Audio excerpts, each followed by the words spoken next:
السلام علیکم ورحمۃ اللہ تعالی وبرکاتہ۔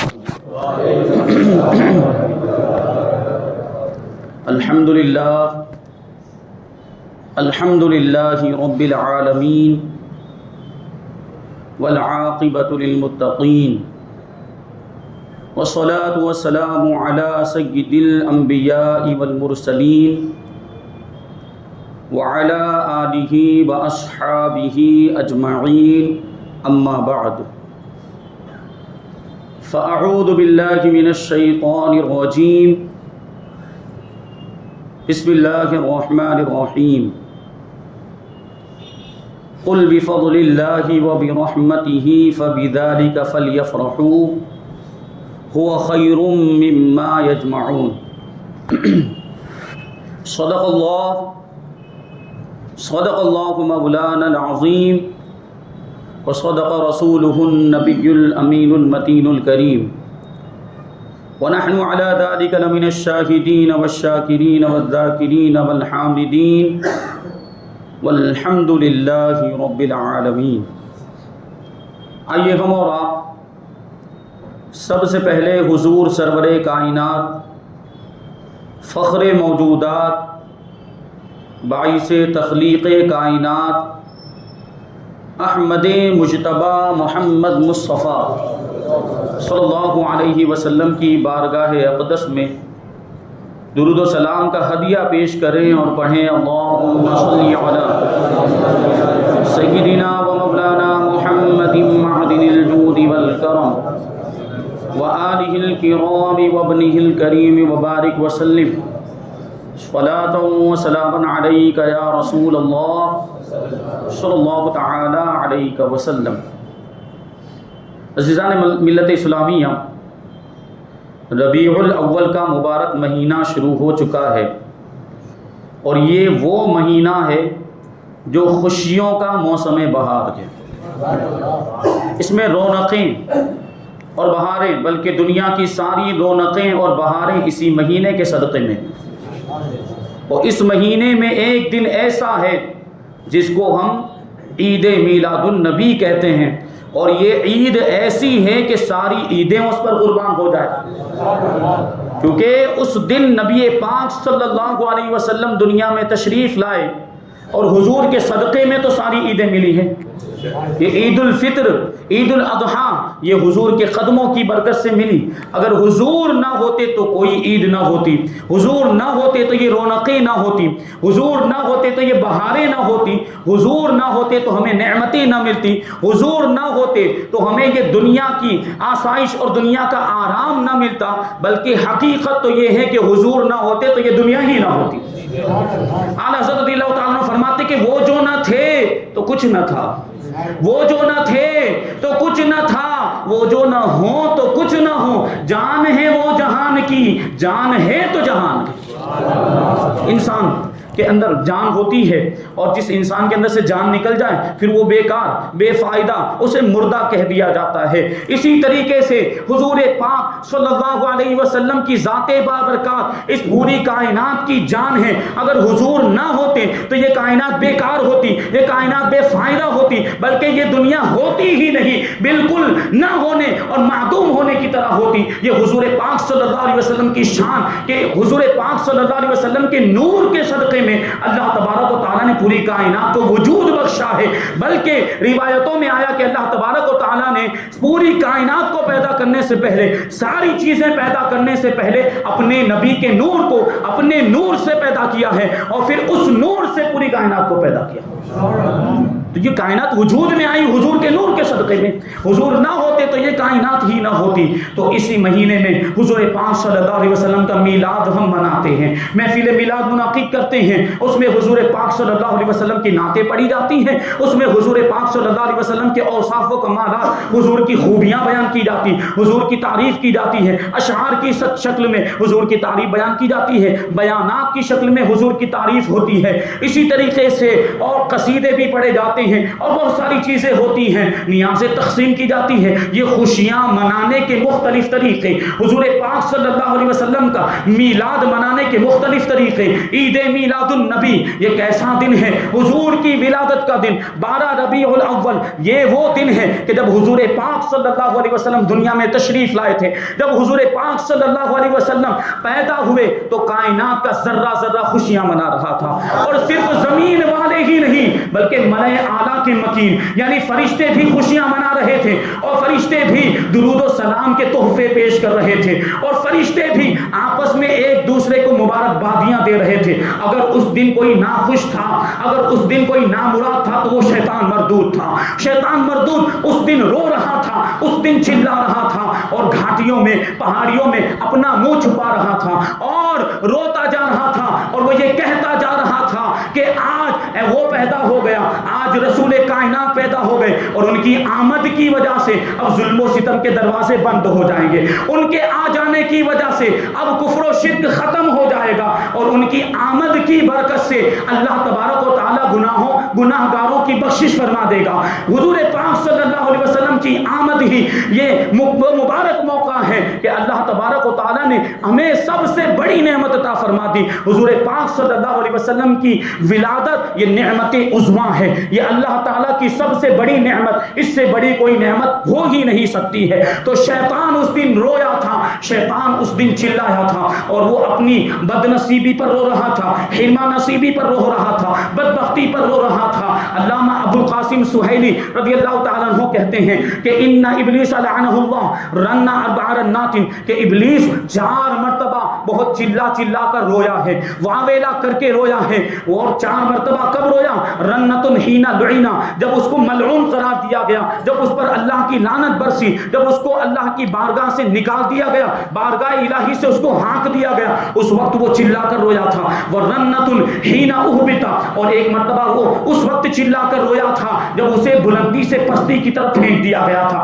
بلندی سے پستی کی طرف اسے گرا دیا گیا تھا۔ وَرَنَّةٌ حِينَ وُلِدَ رسول اللہ صلی اللہ علیہ وسلم، اور ایک مرتبہ، تیسری مرتبہ یہ اس وقت رویا تھا، چلا چلا کر واویلا کر کے رویا تھا جب اللہ کے رسول صلی اللہ علیہ وسلم دنیا میں تشریف لائے تھے۔ وَرَنَّةٌ حِينَ أُنزِلَتْ فَاتِحَةُ الْكِتَابِ، اور چوتھی مرتبہ یہ اس وقت چلا چلا کر رویا تھا جب سورہ فاتحہ نازل ہوئی تھی۔ حضرت ابو القاسم سہیلی فرماتے ہیں کہ الرنین والنخار من عمل الشیطان، کہ واویلا کر کے رونا، چلا چلا کر رونا یہ شیطان کا عمل ہے۔ یعنی کبھی کوئی غم کی کیفیت بھی ہو جائے، کبھی رنج ہو جائے، کبھی دل کو صدمہ پہنچ جائے، کبھی کسی کا انتقال ہو جائے، کبھی ہماری کوئی پیاری چیز ہم سے دور ہو جائے، تو فطری چیز ہے، غم ہوتا ہے اور آنسو جاری ہو جاتے، لیکن واویلا نہیں کرنا چاہیے، چلانا نہیں چاہیے، آنسو بہانے میں کوئی حرج نہیں ہے، لیکن چلانا اور واویلا کرنا یہ شیطان کا طریقہ ہے۔ تو حضور پاک صلی اللہ علیہ وسلم کی ولادت کے دن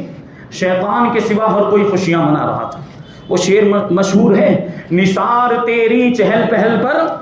ہزاروں عید ربیع الاول، نثار تیری چہل پہل پر ہزاروں عید ربیع الاول، سوائے ابلیس کے جہاں میں سبھی تو خوشیاں منا رہے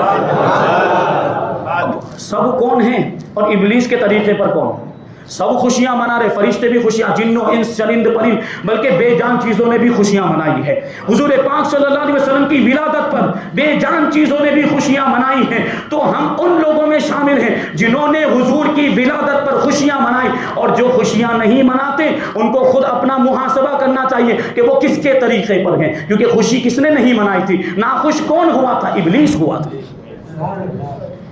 بہرحال حضرت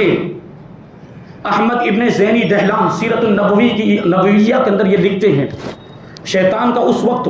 حضور پاک صلی اللہ علیہ وسلم کی ولادت کے وقت کیا معاملہ تھا، اس کی کیفیت کیا تھی، اس کو بیان کرتے ہیں۔ ان ابلیس لما ولد رسول اللہ صلی اللہ علیہ وسلم ورآ تساقط النجوم قال لجنوده قد ولد الليلة ولد يفسد امرنا فقال له جنوده لو ذهبت فخبرته فلما دنا من رسول الله صلی اللہ علیہ وسلم بعث الله جبریل فركضه برجله ركضة وقع بعدل، کہ حضرت اکرمہ رضی اللہ تعالیٰ عنہ راوی ہیں، فرماتے ہیں کہ جب رسول پاک صلی اللہ علیہ وسلم کی ولادت ہوئی تو شیطان نے آسمان سے ستاروں کو گرتے ہوئے دیکھا کہ آسمان سے ستارے نیچے آ رہے ہیں، قریب آ رہے ہیں، یعنی اللہ تبارک و تعالیٰ نے اپنی قدرت کاملہ کے مطابق حضور کی ولادت پر روشنی کا انتظام فرمایا۔ ہم اور آپ تو قمقمے جلاتے ہیں، ہم اور آپ تو وہ لائٹیں جلاتے ہیں، ہم اور آپ تو وہ مختصر سی لائٹیں، لیکن وہ پروردگار ہے، وہ اپنی قدرت کے مطابق، وہ تو خالق کائنات ہے نا، تو اس نے ستاروں کے ذریعے روشنی کا انتظام فرمایا۔ یہ روشنی کرنا پروردگار کی سنت ہے، تو روشنی کی جائے، چراغاں کیا جائے، یہ خوشی کے اظہار کا ایک ذریعہ ہے، اور یہ کوئی فضول خرچی نہیں ہے، لیکن نعمت کے شکریہ میں ہم یہ روشنی کا انتظام کرتے ہیں، اور حضور پاک صلی اللہ علیہ وسلم کی ولادت پر خوشی کا اظہار کرنا گناہوں کی بخشش کا ذریعہ بنتا ہے۔ تو جب شیطان نے دیکھا آسمان سے ستاروں کو نیچے آتے ہوئے، تو اس نے اپنے لشکریوں سے کہا، شیطان نے اپنے چیلوں سے کہا کہ آج رات وہ بچہ پیدا ہوا ہے، وہ لڑکا پیدا ہوا ہے جو ہمارے نظام کو درہم برہم کر دے گا، جو ہمارے سسٹم کو ہلا کر رکھ دے گا، کیونکہ شیطان کا کام کیا؟ لوگوں کو بہکانا، لوگوں کو گمراہ کرنا، لوگوں کو کفر کے دلدل میں پھنسا دینا، لوگوں سے شرک کروانا، یہی تو شیطان کا کام تھا۔ اور رسول پاک صلی اللہ علیہ وسلم دنیا میں تشریف لائے، لوگوں کو شرک و کفر سے نکالنے کے لیے تشریف لائے تھے، لوگوں کو اللہ تبارک و تعالیٰ کی وحدانیت کی طرف بلانے کے لیے آئے تھے۔ حضور پاک صلی اللہ علیہ وسلم لوگوں کو گناہوں سے بچانے کے لیے آئے تھے، حضور پاک صلی اللہ علیہ وسلم لوگوں کو جہنم سے نکال کر جنت میں داخل کرنے کے لیے آئے تھے۔ تو شیطان کو یہ کب گوارا ہو سکتا تھا؟ تو اس نے اپنے چیلوں سے کہا کہ آج رات کو وہ بچہ پیدا ہوا ہے جو ہمارے نظام کو درہم برہم کر دے گا، ہمارے سسٹم کو ہلا کر رکھ دے گا۔ تو شیطان سے اس کے چیلوں نے کہا تھا، اس کے لشکریوں نے کہا تھا کہ تم اس کے پاس جاتے کیوں نہیں، اور اس کے پاس جانے کے بعد معاذ اللہ اس پر جنون طاری کیوں نہیں کر دیتے، یعنی اسے مجنون کیوں نہیں بنا دیتے کہ معاذ اللہ اگر وہ مجنون ہو جائے گا تو ہمارا سسٹم محفوظ ہو جائے گا، ہمارا نظام درہم برہم نہیں ہونے پائے گا۔ تو روایتوں میں آیا ہے کہ جب اس نیت سے شیطان مردود نبی پاک صلی اللہ علیہ وسلم کے قریب آنے لگا تو اللہ تبارک و تعالیٰ نے حضرت جبرائیل کو بھیجا، اللہ تبارک و تعالیٰ نے حضرت جبرائیل کو بھیجا، اور حضرت جبرائیل نے اپنے پاؤں سے شیطان کو ایسی ٹھوکر ماری اور ایسی لات ماری کہ وہ جا کر سیدھا عدن میں گرا ہے۔ شیطان وہاں سے اڑ کر عدن میں جا کر گرا۔ عدن ایک شہر ملک یمن کے اندر تقریباً 1400 کلومیٹر کے فاصلے پر ہے مکہ مکرمہ سے۔ ایک لات ماری ہے حضرت جبرائیل نے، اپنے پاؤں سے ایک ٹھوکر ماری تو شیطان مردود اتنا دور جا کر گرا، 1400 کلومیٹر کے فاصلے پر، لیکن حضور کو کوئی تکلیف پہنچا نہیں سکا، کیونکہ حضور تو خاتم النبیین ہیں، حضور تو اللہ کے محبوب ہیں۔ اللہ تبارک و تعالیٰ کو کب یہ گوارا ہو سکتا تھا کہ اس کے محبوب کو شیطان کو ہی تکلیف پہنچا دے؟ اللہ تبارک و تعالیٰ نے حضور کو معصوم بنایا، حضور سے کوئی گناہ ہو ہی نہیں سکتا۔ اللہ تبارک و تعالیٰ نے حضور کو سارے عیبوں سے، ساری برائیوں سے پاک رکھا ہے، تو یہ جنون اور پاگل پن کی کیفیت بھی حضور پر کبھی طاری ہو ہی نہیں سکتی۔ تو یہ شیطان مردود، اس نے پوری کوشش کی کہ کسی طریقے سے اس کا کام بن جائے، لیکن حضور پاک صلی اللہ علیہ وسلم اللہ کے آخری نبی ہیں اور ان کو دنیا میں تشریف لانا تھا۔ حضور پاک صلی اللہ علیہ وسلم دنیا میں تشریف لائے تو اس دن ہم میلاد مناتے ہیں، اس دن ہم خوشیاں مناتے ہیں۔ یہ میلاد یہ ولدن سے بنا، واو لام دال سے مشتق ہے، اس کا مطلب ہوتا ہے کہ وہ دن یا وہ جگہ جس میں اللہ کے رسول صلی اللہ علیہ وسلم تشریف لائے، جس میں وہ نور جلوہ فگن ہوا کہ جس نور سے مشرق و مغرب روشن ہو گئے، اور حضور پاک صلی اللہ علیہ وسلم کی تشریف آوری کی وجہ سے کسرائے ایران کے 14 کنگورے گر پڑے، اور جتنی بھی جو شرک و بت پرستی والی چیزیں تھیں، جو بت تھے، وہ سارے کے بت اور سارے کے ساری مورتیاں یہ سب اونوں کے بل گر گئی حضور پاک صلی اللہ علیہ وسلم کی ولادت کے وقت۔ تو ہم حضور پاک صلی اللہ علیہ وسلم کی ولادت کے وقت خوشی مناتے ہیں، کیونکہ اللہ تبارک و تعالیٰ نے ہمیں اتنی بڑی نعمت عطا فرمائی، اور وہ ایسی نعمت کہ جو سب سے بڑی نعمت، اس سے بڑی کوئی نعمت ہو ہی نہیں سکتی۔ یہ ہمارے آقا حضور رحمت عالم صلی اللہ علیہ وسلم کی شان۔ تو میلاد منانے کو شرک کہنا، میلاد منانے کو بدعت کہنا، یہ ہرگز درست نہیں۔ میلاد تو رب تبارک و تعالیٰ نے بھی منایا ہے، آیت کریمہ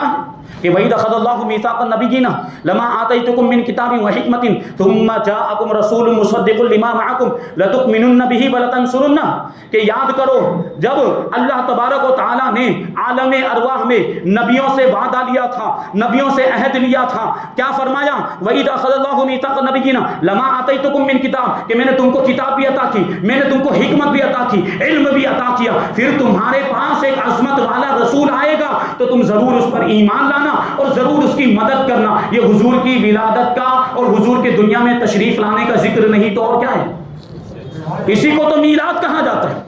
حضور کی ولادت کا ذکر کیا جائے اسی کو تو میلاد کہا جاتا ہے۔ تو پتہ کیا چلا کہ میلاد منانا یہ اللہ تبارک و تعالیٰ کی بھی سنت ہے۔ بہرحال میلاد منانا کوئی شرک نہیں، میلاد منانا یہ ناجائز و گناہ نہیں ہے، بلکہ یہ اللہ کے رسول صلی اللہ علیہ وسلم نے بھی خود بھی منایا۔ اللہ کے رسول صلی اللہ علیہ وسلم پیر کے دن روزہ رکھا کرتے تھے۔ تو ایک مرتبہ صحابہ کرام نے پوچھا، یا رسول اللہ صلی اللہ تعالی علیہ وسلم آپ پیر کے دن روزہ کیوں رکھتے ہیں؟ تو اللہ کے رسول صلی اللہ علیہ وسلم نے ارشاد فرمایا تھا، فیہ ولدت وفیہ بعثت وفیہ اموت، کہ اسی دن میں پیدا ہوا، اسی دن میں مبعوث کیا گیا، یعنی اسی دن میں نے اعلان نبوت فرمایا تھا اور اسی دن دنیا سے رخصت بھی ہونے والا ہوں۔ تو کیا پتا چلا حضور خود اپنی ولادت کی نسبت کی وجہ سے کہ پیر کے دن پیدا ہوئے تھے اس لیے اس دن روزہ رکھا کرتے تھے۔ تو یہ بھی میلاد منانے کا طریقہ، یہ بھی میلاد منانے کا طریقہ ہے۔ اور پھر صحابہ کرام نے بھی میلاد منایا، صحابہ کرام نے بھی حضور پاک صلی اللہ علیہ وسلم کی ولادت کے دن خوشیاں منائی، کیونکہ میلاد کا مطلب ہی ہوتا ہے محفل میلاد۔ محفل میلاد کا مطلب یہ ہوتا ہے کہ وہ محفل جس میں حضور پاک صلی اللہ علیہ وسلم کی پیدائش کا ذکر کیا جائے،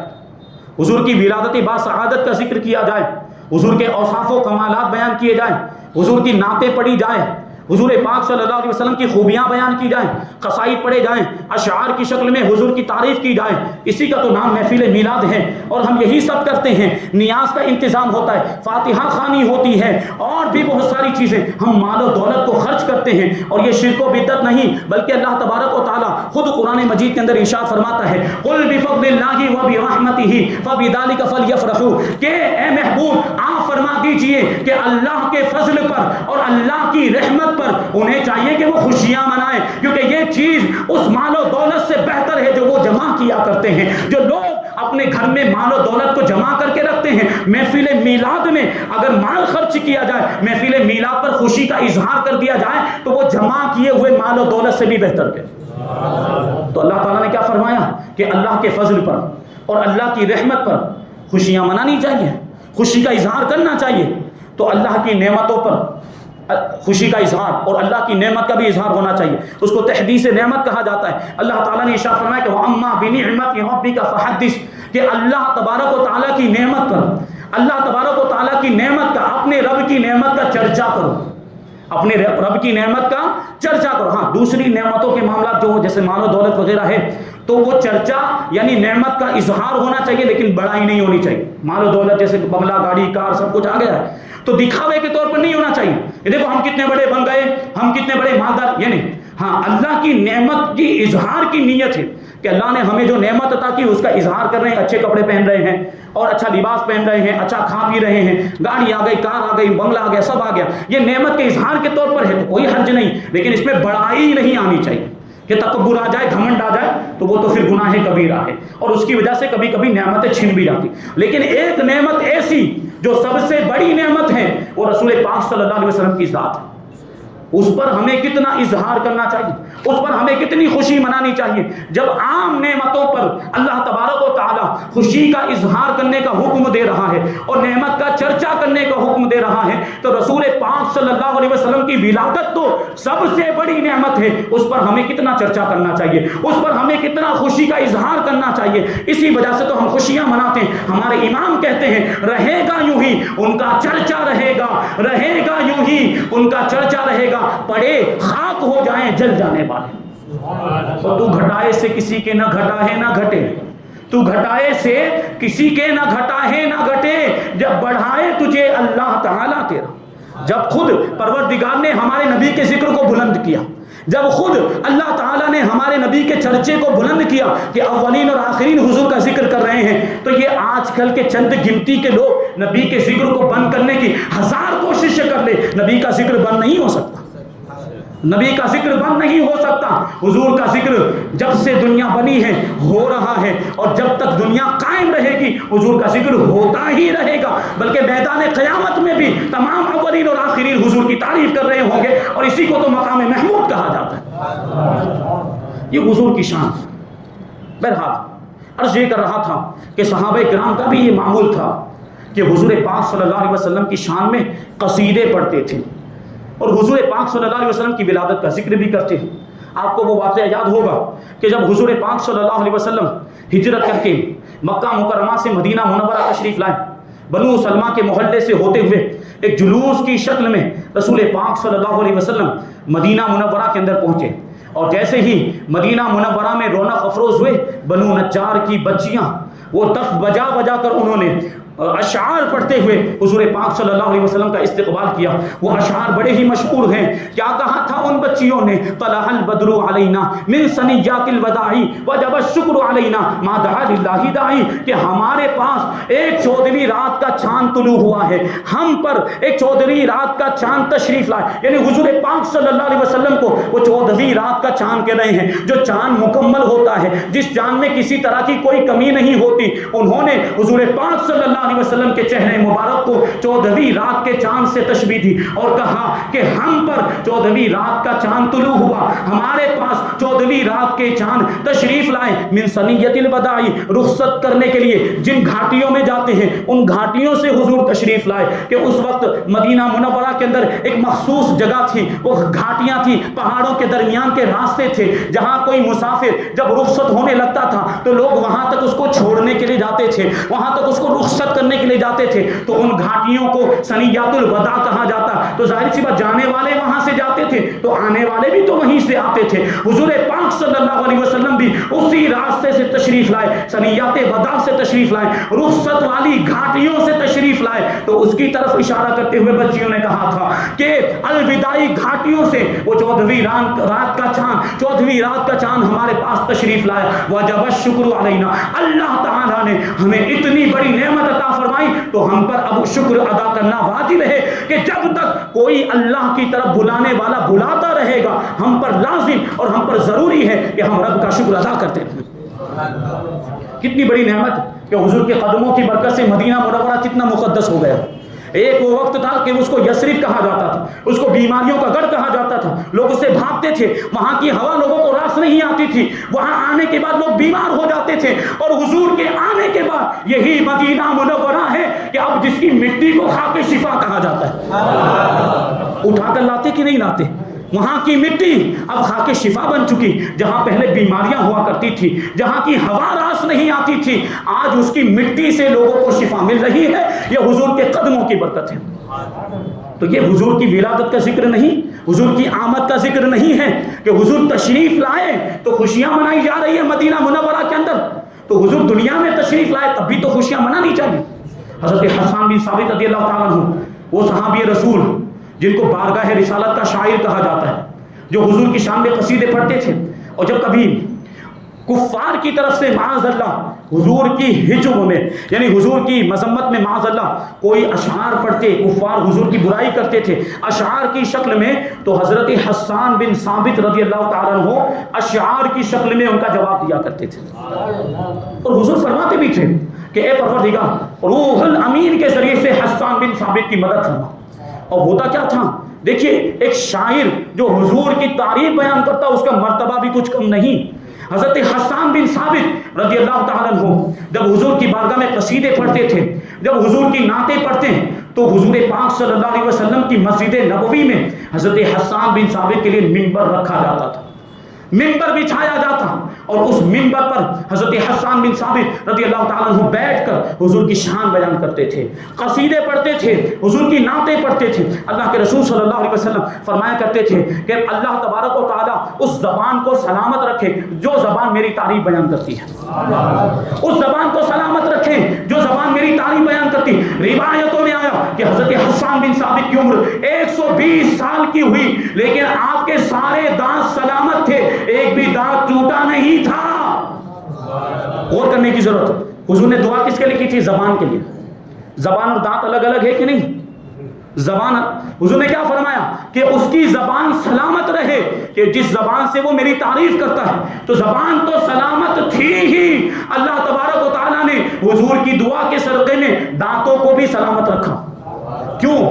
کیونکہ صحیح تلفظ ادا کرنے کے لیے اور صحیح مخرج ادا کرنے کے لیے دانتوں کی بہت ضرورت پڑتی ہے۔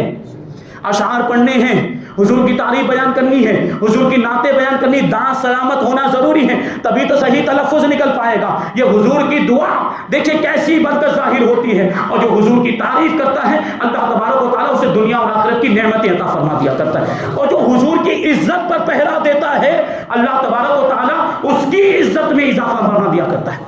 تو یہی حضرت حسان بن ثابت، انہوں نے وہ دو اشعار کہے، بڑے ہی مشہور اشعار ہیں۔ کیا کہا تھا؟ وَأَحْسَنُ مِنْكَ لَمْ تَرَ قَطُّ عَيْنِي وَأَجْمَلُ مِنْكَ لَمْ تَلِدِ النِّسَاءُ۔ یا رسول اللہ صلی اللہ تعالیٰ علیہ وسلم، آپ سے زیادہ حسین و جمیل میری آنکھ نے کسی کو دیکھا ہی نہیں ہے، اور آپ سے زیادہ خوبصورت کسی ماں نے جنا ہی نہیں ہے۔ خُلِقْتَ مُبَرَّأً مِنْ كُلِّ عَيْبٍ كَأَنَّكَ قَدْ خُلِقْتَ كَمَا تَشَاءُ۔ یا رسول اللہ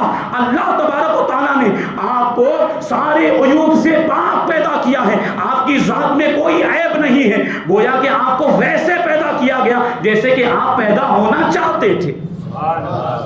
یہ اشعار حضرت حسان بن ثابت نے کہے۔ اب غور کریں تو ان اشعار کے اندر حضور کی ولادت کا ذکر ہے کہ نہیں؟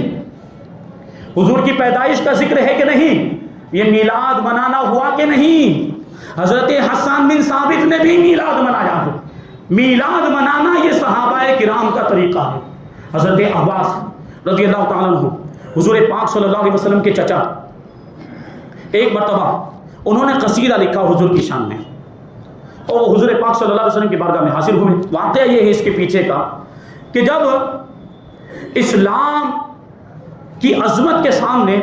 اہل عرب سر نگو ہو گئے، یعنی عرب کے اندر، جزیرہ عرب کے اندر اسلام کا غلبہ ہو گیا، اسلام کے نام کا سکہ چلنے لگ گیا، اور اسلام کا نور اب عجم کو بھی منور کرنے لگا۔ اسلام کی روشنی سے دوسرے ممالک اور دوسرے علاقے بھی روشن ہونے لگ گئے۔ تو قیصر روم، جو روم کا بادشاہ تھا، اس کو خطرہ لاحق ہوا، اور اس کو پتا چلا کہ عرب میں ایک نیا دین ظاہر ہوا ہے، جس دین نے ان بدوؤں کو ان کی نئی زندگی دے دی ہے، ان بدوؤں کو یعنی دیہات کے رہنے والوں کو ایک نئی زندگی بخش دی ہے، اور ان کی طاقت و قوت میں اضافہ ہو گیا۔ تو اس کو خطرہ لاحق ہوا کہ کہیں میں بھی اور میری حکومت بھی اسلام کی زد میں نہ آ جائے۔ تو قیصر روم نے مسلمانوں پر حملہ کرنے کا منصوبہ بنایا۔ ادھر رسول پاک صلی اللہ علیہ وسلم کو اس کی اطلاع ملی، تو حضور پاک صلی اللہ علیہ وسلم نے بھی صحابہ کرام کو تیاری کرنے کا حکم دیا۔ لشکر تیار، 30,000 کا لشکر تیار ہوا۔ ادھر سے افواہ یہ اڑی تھی کہ قیصر روم 1,00,000 کا لشکر لے کر آ رہا ہے، 1,00,000 کا لشکر لے کر آ رہا ہے، اور اس لشکر کا معاملہ یہ ہے کہ وہ سارے کے سارے سپاہی جدید ہتھیاروں سے لیس، ان کے پاس نئے نئے ہتھیار ہیں، ماڈرن ہتھیار ان کے پاس موجود ہیں۔ اللہ کے رسول صلی اللہ علیہ وسلم اپنے صحابہ کرام کو لے کر، اسلامی لشکر کو لے کر سرحد پر پہنچے، لیکن سرحد پر کیا دیکھتے ہیں؟ وہاں کوئی بھی لشکر موجود نہیں، کوئی بھی لشکر موجود نہیں، قیصر روم کا لشکر موجود نہیں تھا۔ اللہ کے رسول صلی اللہ علیہ وسلم نے اس وقت ارشاد فرمایا کہ اللہ تبارک و تعالیٰ نے 5 چیزیں مجھے ایسی عطا فرمائی جو کسی کو نہیں عطا کی۔ ان میں سے ایک چیز یہ ہے کہ نصرت بالرعب، کہ اللہ تبارک و تعالیٰ نے رعب اور دبدبے کے ذریعے میری مدد فرمائی، اور وہ رعب اور دبدبے کا عالم یہ ہے کہ دشمن 1 مہینے کی دوری پر ہو، 1 مہینے کی مسافت کے فاصلے پر ہو، وہاں سے بھی وہ ہمارے روب و دبدبے کی وجہ سے لرزا پر اندام ہو جاتا ہے، کانپنے لگ جاتا ہے، حالانکہ 1 مہینے کی دوری پر ہے۔ اللہ کے رسول صلی اللہ علیہ وسلم مقام تبوک کے اندر تشریف فرما تھے اور چند دنوں تک وہیں پر رکے رہے، اس لشکر کا انتظار کرتے رہے کہ وہ لشکر آئے گا اور اس کا مقابلہ ہوگا، لیکن وہ لشکر نہیں آیا۔ آخرکار 1 مہینے کی مدت گزارنے کے بعد، 1 مہینے تک مدینہ منورہ سے دور رہنے کے بعد اللہ کے رسول صلی اللہ علیہ وسلم مدینہ منورہ کے اندر تشریف لائے، مسجد نبوی میں معمول کے مطابق تشریف فرما ہوئے، آپ کی محفل سج گئی، صحابہ کرام آ کر جھڑمٹ کی شکل میں حضور پاک صلی اللہ علیہ وسلم کے حلقہ بگوش بیٹھ گئے اور حضور کی طرف پوری توجہ کہ حضور کچھ ارشاد فرمائیں گے۔ حضرت عباس حضور پاک صلی اللہ علیہ وسلم کے چچا اللہ کے رسول صلی اللہ علیہ وسلم کی بارگاہ میں حاضر ہوئے اور آنے کے بعد عرض کرنے لگے، یا رسول اللہ صلی اللہ تعالی علیہ وسلم، میں نے آپ کی شان میں ایک قصیدہ لکھا ہے، سنانے کو دل چاہتا ہے۔ میں نے آپ کی تعریف میں ایک قصیدہ لکھا ہے، سنانے کو دل چاہتا ہے۔ اللہ کے رسول صلی اللہ علیہ وسلم نے ارشاد فرمایا، سنائیے۔ حضرت عباس رضی اللہ تعالیٰ عنہ سوچیں، عمر میں بڑے ہیں اور چچا ہیں رشتے میں، لیکن حضور کی شان بیان کر رہے ہیں۔ ایک بات یاد آ گئی کہ ایک مرتبہ کسی نے حضور کے چچا حضرت عباس رضی اللہ تعالیٰ عنہ سے پوچھ لیا کہ آپ بڑے ہیں یا حضور بڑے ہیں، آپ بڑے ہیں یا حضور بڑے ہیں؟ حضرت عباس نے بڑا عشق والا جواب دیا تھا، ایمان کو تازگی عطا کرنے والا جواب۔ حضرت عباس رضی اللہ تعالیٰ عنہ نے جواب دیا تھا کہ بڑے تو حضور ہی ہیں، میری تو صرف عمر زیادہ ہے۔ تو وہ قصیدہ لکھا تھا، اور قصیدہ اللہ کے رسول نے جب ارشاد فرمایا تو قصیدہ پڑھا، انہوں نے اس کے پہلے کے 3 اشعار میں آپ حضرات کے سامنے پیش کروں۔ حضرت عباس رضی اللہ تعالیٰ عنہ حضور کی بارگاہ میں عرض کرتے ہیں، انت ولدت انت لما ولدت اشرقت الارض وضاءت بنورك الافق۔ یا رسول اللہ، جب آپ پیدا ہوئے تو یہ پوری زمین روشن ہو گئی اور آسمان کے کنارے بھی جگمگانے لگ گئے، آسمان کے کنارے بھی جگمگانے لگ گئے۔ فَنَحْنُ فِي ذَلِكَ الضِّيَاءِ وَالنُّورِ سُبُلَ الرَّشَادِ نَخْتَرِقُ، تو ہم اسی روشنی میں، ہم اسی نور میں ہدایت کے راستے طے کر رہے ہیں، اسی روشنی میں ہدایت کے راستے طے کر رہے ہیں، ہدایت کے راستے پر ہم گامزن ہیں۔ آگے حضرت عباس رضی اللہ تعالیٰ عنہ کہتے ہیں کہ وَرَتَّا نَارَ الْخَلِيلِ مُقْتَتِمًا أَنْتَ فِي صُلْبِهِ كَيْفَ يَحْتَرِقُ، کہ آپ حضرت ابراہیم علیہ السلام کے ساتھ ان کی پشت میں رہتے ہوئے نار خلیل میں داخل ہوئے تھے۔ نمرود نے جو آگ حضرت ابراہیم علیہ السلام کے لیے جلائی تھی، اس آگ میں آپ بھی تھے، حضرت ابراہیم علیہ السلام کی صلب میں موجود تھے۔ حضور پاک صلی اللہ علیہ وسلم کا نور حضرت ابراہیم کی پشت کے اندر موجود تھا، حضرت ابراہیم کے ساتھ حضور کا نور بھی اس آگ میں داخل ہوا، تو پھر اس آگ کی کیا مجال تھی جو حضرت ابراہیم کو جلا دیتی؟ اب سوچیں، حضرت عباس صحابی رسول حضور کے چچا یہ اشعار کہہ رہے، کیا اس میں حضور کی ولادت کا ذکر نہیں؟ یہ میلاد نہیں تو اور کیا ہے؟ ارے مسلمان تو مسلمان، کافر بھی اگر حضور کی ولادت کی خوشی منائے تو اس کے عذاب میں تخفیف ہو جائے۔ بڑا مشہور واقعہ بخاری شریف کی حدیث 2 جلد کے اندر موجود ہے، اور وہ باب جو ہے امہاتکم اللاتی ارضعنکم، اس باب کے اندر اس حدیث کو ذکر کیا کہ جب اللہ کے رسول صلی اللہ علیہ وسلم دنیا میں تشریف لائے، جب حضور پیدا ہوئے تو ابو لہب جو حضور کا چچا تھا لیکن بدترین کافر، ابو لہب کی لونڈی جس کا نام سویبہ تھا رضی اللہ تعالی عنہ، وہ اس وقت حضور پاک صلی اللہ علیہ وسلم کی ولادت کے وقت حضرت آمنہ رضی اللہ تعالی عنہ کے گھر میں موجود تھی۔ جب حضور پاک صلی اللہ علیہ وسلم کی ولادت ہوئی، جب حضور دنیا میں تشریف لائے تو خوشی کے مارے یہ سویبہ دوڑتی ہوئی ابو لہب کے پاس گئی اور حضور پاک صلی اللہ علیہ وسلم کی ولادت کی خوشخبری ابو لہب کو سنائی، اور اس نے کہا کہ آپ کے مرحوم بھائی عبداللہ کے گھر میں لخت جگر پیدا ہوا ہے، ان کا نور نظر پیدا ہوا۔ ابو لہب کو بہت زیادہ خوشی ہوئی، یہ ابو لہب کہ اس وقت تک حضور کے بارے میں اس کو معلوم نہیں تھا کہ یہ نبی آخر الزمان ہے، وہ تو حضرت عبداللہ کا بیٹا ہی سمجھ رہا تھا، وہ تو اپنا بھتیجا ہی سمجھ رہا تھا۔ تو بھتیجے کی ولادت کی خوشی میں اس نے سویبہ باندی سے کہا انتی حرۃ، تو آزاد ہے، اور اپنی شہادت کی انگلی سے اس نے اشارہ کیا تھا، اور شہادت کی انگلی سے اشارہ کرتے ہوئے ابو لہب نے سویبہ باندی کو آزاد کر دیا تھا۔ حضور کی ولادت کی خوشی اس نے منائی تھی۔ اب اس کا دیکھیں اس کو ثمرہ کیا ملا اور اس کا پھل اسے کیا ملا۔ جب وہ حضور پاک صلی اللہ علیہ وسلم نے اعلان نبوت فرمایا تو یہ حضور کا دشمن بن گیا، یہ کافر ہی رہا، یہ مشرک ہی رہا، اسلام قبول نہیں کیا، بلکہ حضور پاک صلی اللہ علیہ وسلم کو ہر موقع موقع پر اس نے نقصان پہنچانے کی کوشش کی ہے، آخرکار یہ ذلیل و خوار ہو کر دنیا سے رخصت ہو گئے، کفر کی حالت ہی میں مر گیا۔ اس کے مرنے کے بعد حضرت عباس رضی اللہ تعالیٰ عنہ جو ابو لہب کے بھائی، لیکن حضرت عباس صحابی رسول ہے، انہوں نے ابو لہب کو خواب میں دیکھا کہ بہت زیادہ سخت عذاب کے اندر مبتلا اور اس کی بہت ہی بری حالت ہے، کیونکہ رسول کا دشمن تھا تو عذاب میں تو مبتلا ہونا ہے، اگرچہ چچا ہے، چچا ہونا کام نہیں آئے گا، ایمان لایا ہوتا تو ایمان کام آتا، یہ کفر کی حالت میں مرا ہے ابو لہب۔ تو حضرت عباس رضی اللہ تعالیٰ عنہ نے پوچھا، اے میرے دنیاوی رشتے کے بھائی، تیرے ساتھ کیا معاملہ ہوا، تیرا کیا حال ہے؟ تو ابو لہب جواب دیتا ہے کہ جب سے میں تم لوگوں سے جدا ہوا ہوں میں نے کوئی بھلائی نہیں دیکھی ہے، میں نے کوئی بھی بھلائی نہیں دیکھی، البتہ ایسا ہوتا ہے کہ جب جہنم کی آگ کی وجہ سے بہت شدت کی پیاس لگتی ہے تو یہ شہادت کی انگلی کو چوس لیا کرتا ہوں، یہ وہی انگلی ہے کہ محمد الرسول اللہ صلی اللہ علیہ وسلم کی ولادت کے وقت، ان کی ولادت کی خوشی میں، ان کی پیدائش کی خوشی میں، اسی انگلی کے اشارے سے میں نے سویبہ باندی کو آزاد کر دیا تھا۔ حضور کی ولادت کی خوشی منانے کے صدقے میں اللہ تبارک و تعالی ہر پیر کے دن میرے عذاب میں تخفیف فرما دیا کرتا ہے، اور یہی انگلی کا اشارہ میں نے کیا تھا، تو اس انگلی کو جب میں چوس لیتا ہوں تو میری پیاس بجھ جایا کرتی ہے۔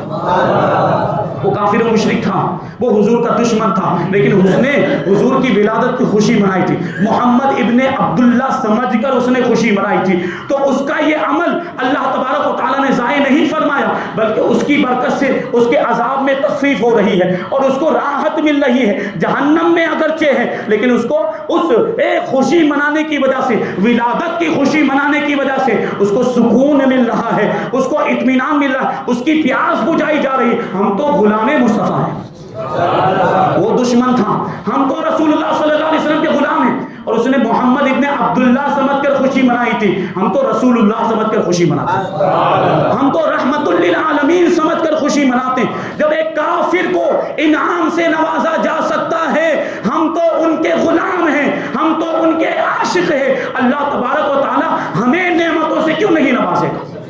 خوشی منا کر تو دیکھیں، جو مناتے ہیں، جو خوشی کا اظہار کرتے ہیں، اللہ تعالیٰ ان کو انعام و اکرام سے نوازتا ہے۔ وہ فارسی کا ایک شعر ہے، کسی شاعر نے کیا کہا تھا کہ تو کجا کنی دوستارا کجا کنی محروم، دوستارا کجا کنی محروم، تو کے بادشمنا نظرداری، یعنی تو دوستوں کو کب محروم کر سکتا ہے، دوستوں کو تو محروم کیسے کر سکتا ہے جبکہ دشمنوں پر بھی تو نظر رحمت فرماتا ہے، دشمنوں پر بھی نگاہ کرم فرماتا ہے، تو پھر جو دوست ہیں، جو چاہنے والے ہیں، جو حضور کے عاشق ہیں، ان پر انعام و اکرام کی بارشیں کیوں نہیں ہوتی؟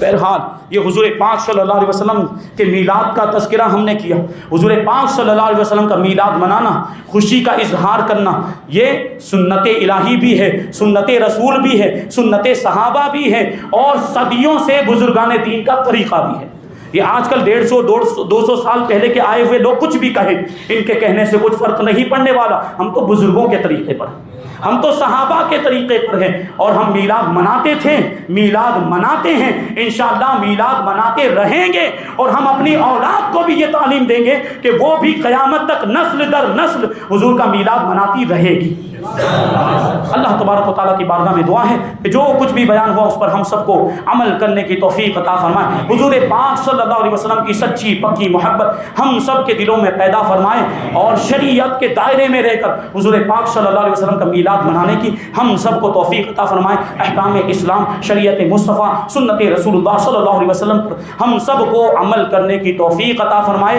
وما علینا الا البلاغ۔ السلام علیکم۔